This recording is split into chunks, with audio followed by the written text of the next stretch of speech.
Mutual ફંડમાં તમે એવી સ્કીમમાં ઇન્વેસ્ટ કરવા માગો છો જેમાં તમને વધુમાં વધુ રિટર્ન મળે અને મ્યુચ્યુઅલ ફંડમાં ઇક્વિટી સ્કીમ છે એ એવી સ્કીમ છે જેની ક્ષમતા ફિક્સ ડિપોઝિટ કરતાં ડબલથી વધુ રિટર્ન આપવાની છે.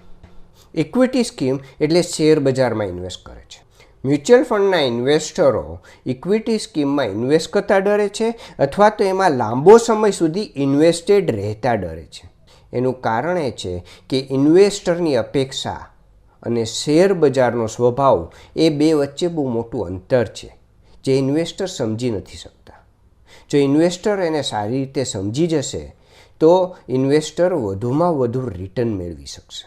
જ્યારે તમે ઇન્વેસ્ટ કરો છો શેર બજારમાં તો તમારા 100 રૂપિયા છે 90 થશે, પછી 120 થશે, પછી પાછા 105 થશે, પછી પાછા 140 થશે, તો એ વધઘટ થતાં વધશે.